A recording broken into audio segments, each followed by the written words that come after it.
ભારતીય નૌસેનાની તાકાતમાં મોટો વધારો થઈ રહ્યો છે। કોસ્ટગાર્ડને કેરળમાં નવી અત્યાધુનિક જેટી મળ્યા બાદ હવે નૌસેનાને તેનું પ્રથમ એન્ટી સબમરીન યુદ્ધપોત આઈએનએસ આર્નાલ મળવા જઈ રહ્યું છે।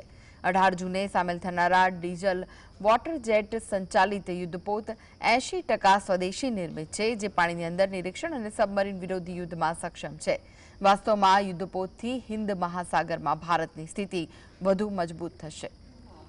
ભારતીય નૌસેનાને મળ્યું નવું બળ। એનઆઈએસ આર્નાલાથી સમુદ્રમાં નૌસેનાની શક્તિ વધશે। ભારતીય તટરક્ષક દળ એટલે કે ઇન્ડિયન કોસ્ટ ગાર્ડ અને ભારતીય નૌસેના બંને માટે સમુદ્રમાં ભારતની શક્તિમાં નોંધપાત્ર વધારો થઈ રહ્યો છે।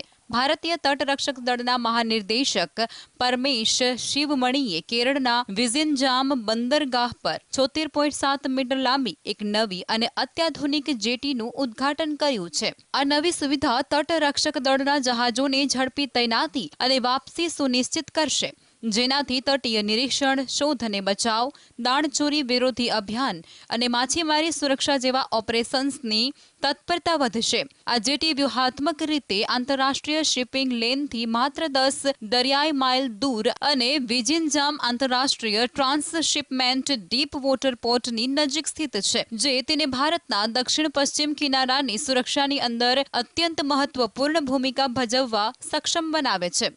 આ ઉપરાંત ભારતીય નૌસેનાને પણ તેનું પ્રથમ એન્ટી સબમરીન વોરફેર શૈલો વોટરક્રાફ્ટ આઈએનએસ અર્નાલા મળવા જઈ રહ્યું છે, જે સમુદ્રમાં ભારતની સ્થિતિને વધુ મજબૂત બનાવશે।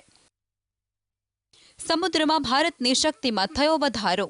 આઈએનએસ અર્નાલા નામનું આ યુદ્ધપોત 18 જૂને વિશાખાપટ્ટનમના નેવલ ડોકયાર્ડમાં chief of defence staff general Anil ચૌહાણની અધ્યક્ષતાની અંદર ઔપચારિક રીતે નૌસેનામાં સામેલ કરવામાં આવશે। 77 મીટર લાંબુ અને 1490 ટન વજન ધરાવતું આ યુદ્ધપોત ડીઝલ એન્જિન વોટર જેટ સંયોજન દ્વારા સંચાલિત છે, જે તેને આ ટેકનોલોજીથી સંચાલિત ભારતીય નૌસેનાનું સૌથી મોટું યુદ્ધપોત બનાવે છે।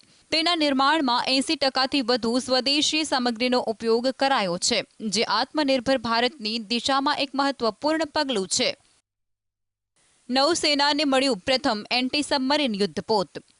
આ યુદ્ધપોતને પાણીની અંદર નિરીક્ષણ, શોધ અને બચાવ કર્યો અને ઓછી તીવ્રતાવાળા દરિયાઈ સંચાલન માટે તૈયાર કરાયું છે। તે તટીય જળના એન્ટી સબમરીન વોરફેર ઓપરેશન્સ કરવા સક્ષમ છે અને માઇન બિછાવવાની અદ્યતન સક્ષમતાથી સજ્જ છે। આઈએનએસ અર્નાલાના નૌસેનામાં સમાવેશ થવાથી ભારતીય નૌસેનાની સબમરીન વિરોધી યુદ્ધ ક્ષમતામાં નોંધપાત્ર વધારો થશે, જેનાથી સમુદ્રમાં ભારતની સુરક્ષા વધુ સુદૃઢ બનશે। Bureau report, GSTV।